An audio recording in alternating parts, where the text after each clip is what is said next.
Hey guys, what's going on? John here from What's Spinning, here tonight to chat about my top 20 favorite albums of 2020. My final video, probably for the year. I'm probably going to slip in, I don't know, I'm probably going to review the new Playboi Carti album next week, but this is it from me for the year, basically.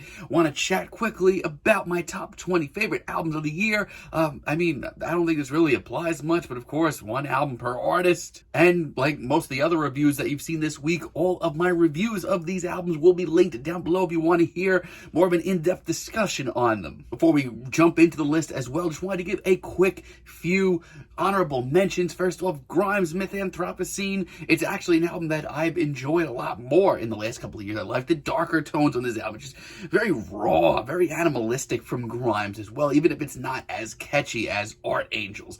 Also want to give a shout out to the Doves album, an album that for some reason I'm just still getting a lot of flack for enjoying this album. I just think it's very tasteful and post-Britpop sound, like the futuristic vibes to it. It's what I personally like to hear from Doves, even if it's not their best. Also want to give a quick honorable mention to the Mets album this year, Atlas Vending. If you're into post-hardcore, this is certainly for you, as well as the Freddie Gibbs and Alchemist project, Alfredo. Really kind of dusty, jazzy rap album from Freddie and the Alchemist. With that being said, without further ado, let's hop into my top 20 albums of the year. At number 20, it's Miss Hayley Williams, breaking off from Paramore with her first solo album, Petals for Armor. It is a 3-disc, 45-minute album, and honestly, it's pretty exciting for me, at least. I thought that Hayley's songwriting on this album overall was super personal. It showed her taking some serious risks as well as stylistics go, especially toward the end of the album. So by the end of this album, things are getting genuinely strange for a Hayley, but it's also just really well crafted, super catchy. There's also some great features here from the likes of Boy Genius. I just personally hope that she continues to be as open with her music as she is here, as well as grow with the music. Like, honestly, by the end of this album, she sounds like a completely different person as where she started, and I like that. At number 19, it's Miss Katie Crutchfield, Waxahachie with St. Cloud. Honestly, I was wrong about Waxahachie. You know, a couple of years ago, she delivered that last album that she came out with, Out in the Storm, and I said, finally, she's getting it. I think that this more, guitar-driven sound is perfect for Katie. But apparently, I was dead wrong, because St. Cloud is the best batch of songs she's come out with in years. This is such a warm, fuzzy, just well-performed set of tracks, or like a real throwback singer-songwriter vibe as well. Her performances are great. Songwriting here is fantastic. She just sounds so refreshed, rejuvenated. I think that she's, about to do something really special, as if she hadn't already done it already. Number 18, pop was strong this year. There was a lot of great pop albums this year, including this one, Rina Sawayama with her Sawayama album. This is one of the best electro pop albums of the year. The amount of great singles on here, like STFU and Bad Friend and Como de Garçon, is honestly some of the best batch of pop singles I've heard all year. The production is fantastic, and not only that, but she carries herself like a freaking star. Like, listening to this, not only am I convinced that she is a star, but I'm convinced that she's going to do a whole lot more of great stuff coming down the pipe. This is a really fantastic, colorful electro-pop album. At number 17, an album that I enjoyed at first. I gave it a very positive review too, but in the last few months, I don't know what it is, but it just keeps growing on me, and that'll be the latest from Miss Charli XCX, How I'm Feeling Now. One of the best albums to be recorded and put out in quarantine this year. Just really great feelings of, isolation and romance in isolation, just so many great things, and Charli is just so ahead of the game as far as production and songwriting goes right now. She took something, made it so quick, and still sounds like 10 miles ahead of some of her contemporaries. And the great singles on here, Party For You, Forever, Claws, one of my favorite tracks of the year. Just so many great tracks on this album. At number 16, it is the band Nothing with the great Dismal. Over the last few years, I've been really watching the band Nothing progress. And, at first I was iffy on them, but with every release, I genuinely feel like they've grown by leaps and bounds. This latest great Dismal project that they've put out is their loudest, crunchiest, noisiest, most eclectic, but also, beautiful at times and well produced as well set of songs. This is a really fantastic track. And just as far as singles go, man, there is a slew of their most instantaneous singles that they've ever released, like Famine Asylum. And it might just be me, but this feels like an album that, I don't know, I would have loved 10 years ago. It just makes me feel nostalgic for, I don't know, what I used to be into. Not only that, it's heavy, man. At number 15, my favorite R&B album of the year, it was Miss Lianne Havas with her self-titled album. She is just killing it right now. There is a simplicity to her sound, just great vocal work, great songwriting, solid production. It just brings me back to a much simpler time in R&B, and that's not usually per se what I go for. I'm usually much more into the progressive side of R&B, but there is something just so genuine and so beautiful and so down to earth about Lianne's songwriting and her performances. And this album, I personally think it's her best by far. It is freaking awesome. At number 14, it is one of the most sinister and evil post-punk albums I've heard this year. It will be from my boys, Bambara, their new album, Stray. For years now, they've progressed from this sort of colorful, noisy post-hardcore band to this much drearier Southern Gothic influenced post-punk band that has just been exciting me ever since they dropped their last album. They sound more evil and more twisted than ever. I love the backing vocals that seem to just be haunting this album constantly. The Southern Gothic influences are bigger than ever. And not only that, but they're writing just the catchiest songs in their discography by far. If you haven't yet, and you consider yourself a fan of modern post-punk, don't sleep on these guys. I think they're going to do huge things. At number 13, the boys are back, Fontaines DC, with A Hero's Death. Honestly, okay, it's not as good as Doggerel. I have kind of come to appreciate that for what it is, but I don't think it needs to be. For me, Doggerel, when it came out, it was just so fierce, so explosive. I needed it at that moment. But this new one from Fontaines DC is a whole different monster. It's much darker. It's much more hypnotic in parts. And I think as far as the songwriting standpoint goes, I think they've grown a lot in a year and a half. I mean, don't get it twisted. While it isn't as fierce and catchy as Doggerel, I think it's just as impactful and just as important to punk right now. At number 12, it's one of the best singer-songwriter albums I heard this year, and basically, I think a lot of people would agree, it's Phoebe Bridgers with Punisher. This album, when I saw the title of it from a mile away, I was like, I don't get it. However, it is one of the most emotionally crushing, punishing albums, see what I did there, of the year. Like, Phoebe Bridgers is an absolute titan in the singer-songwriter indie rock genre right now. Her lyrics on this album are a strong batch of some of the best that I've heard all year. It is crushing. It is emotional, but, catchy when it needs to be, and inviting when it needs to be, and odd when it needs to be. It's a lot of things, and Phoebe Bridgers has become this absolute titan in these genres. There's so many great singles. There's so many great deep cuts as well. Like I Know the End. She just seems to be firing on all cylinders, and it's just on a creative streak right now. Like, the sky is the limit. At number 11, this made me so happy to enjoy this album. It will be the newest album from The Weeknd, After Hours. I've said it before, and I'll probably say it again. I have not been a fan of a Weeknd album since the Trilogy era. And don't tell me that Kissland is a good album. I'm not gonna buy that. But for me, hearing this album this year gave me so much hope for his future. It kind of paints him as someone who can reinvent himself, get creative, take on this whole new character, and introduce it on this album. as well as big synth, a cinematic edge, and all while kind of remaining who he is at the end of the day. This, to me, was just one of the most exciting albums of the year. It's a really great reinvention for the weekend. I can't wait to see what the future holds. I think he can even outdo this. All right, guys, top 10 territory. At number 10, Hinds, The Prettiest Curse.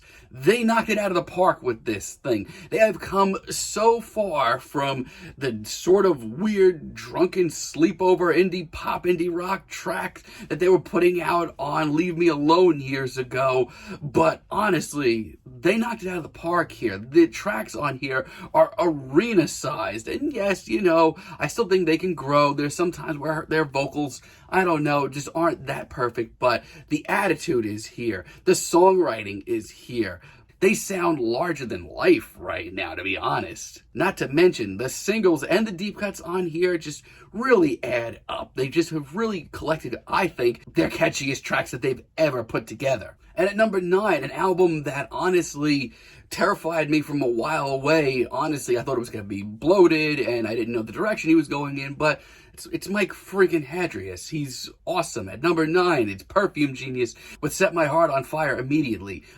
God, like, seriously, whenever you feel like Perfume Genius has done everything he has to do, like when you compare it to where he began, like the very hushed, very quiet chamber pop, and then hearing this and seeing how open he's got with who he is and things that he's been through, and now hearing him express himself and diving out into bigger genres, bigger production as well. It's just wild to see, and it warms my heart. I love Mike Hadrius. The tracks on here are his most sprawling and most mysterious in points, but also his most telling, and just really touches down on a lot of very interesting sounds this album. I can't recommend it enough. At number 8, an album that I could also say I kind of needed to hear this year. I've been a fan of The Killers for years, probably one of the better live acts out there these days, but you know what? It's been years since I've enjoyed an album from them, and that's why it brings a smile to my face to say that Imploding the Mirage rules.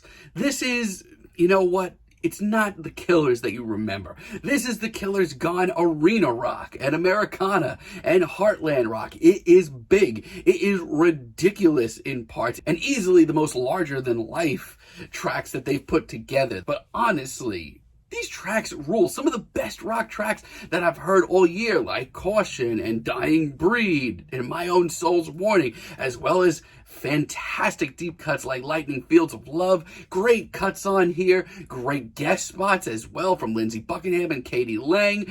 I don't know. The Killers are on to something here. And for me, at least, I'm totally with it. At number 7, I'm going to catch some flack here. Guess what? I don't really care. It's an awesome album. It's an awesome album. It's not perfect, though. It's the new Fiona Apple album. That's the Bolt Cutters. For me, I enjoyed the hell out of this thing. I've always enjoyed Fiona's work, but I don't know. Personally, the last couple of albums that she's put out, I know it's been a while, haven't been as impactful for me, but Fetch the Bolt Cutters here is just the best set of tracks that she's put out, I think, since the late 90s. It is deep. It is personal. It is frantic, and it is just so must listen. It is so urgent. It just feels like as soon as you get on it, you have to sit through the whole thing and take in every single track, and I love that. I would say, though, just sit with it and really, take it all in. It's a little heady at times, but it is rewarding. At number 6, it is my boys, HMLTD, with West of Eden, one of the most eclectic, wild, intense post-punk albums that I've heard all year. This thing is batshit insane. I mean, there is elements of all sorts of genres hopping across this thing. There are cinematic tracks. There are completely over-the-top tracks. There are intense punk anthems. And there are must-listen statements as well. These guys have so much talent, so much raw talent, and also, not for nothing, are completely fearless right now. We need guys like HMLTD. Right on, this album rules. At number 5, Code Orange, Do It Again with Underneath. Honestly, for me, one of the best metalcore bands out there. They continue to just be pushing and pushing and pushing forward without looking back at all. This is their most whimsical and heady album today. Like, there are tracks on here where I'm saying to myself, slow down. But man, it is a heady experience, one that is equally as rewarding. It's also their most personal and emotional in parts, but they do that without getting too sappy or losing their edge or losing what makes them Code Orange. Some of the best metal and punk singles land here as well. And while we're on the subject of heavier albums for the year, at number 4, TOUCHE AMORE with Lament. Best Screamo album of the year by far. Best Screamo album in a few years, I think. This thing rules. Leave it to TOUCHE AMORE. God, these guys come out of nowhere. Just when I think that this style of music is just out of my system, just not my thing anymore, I'm just not feeling it. TOUCHE AMORE come out with this album, and it is some of the most throttling, heartfelt, emotional, true to form, screamo, post-hardcore, emo, other genres as well, all in one place. And it is so good. The songwriting here also might be some of their best, and this is coming from the guys that wrote Stage 4. This album rules. At number 3, a guy who is completely fearless right now. We need more people like this in the world. It is the new YVES TUMOR album, Heaven to a Tortured Mind. From the second that I picked this up to yesterday, I've been obsessed with the sound of this album. Up until this point, me and YVES TUMOR, we didn't really click. I got the appeal, wasn't for me. All of a sudden, this was like turning the switch on for me. The funk here, the psychedelic soul, the experimental vibes. There's throwback pop and rock elements as well. There's a weird nostalgia to this album, but it also sounds like nothing else out there right now. This album is just so cool. It's a little evil in parts, but it's also super telling of the time that we live in. Oh my God, if you haven't yet, I think this is the most recommended album that I've given out this year. At number 2, an album that just made me smile when I got done with it just because of the effect that it had on me, the spiritual experience that I got from listening to this album. It would be the new Aesop rock album, Spirit World Field Guide. Honestly, I've been a big Aesop rock guy for years.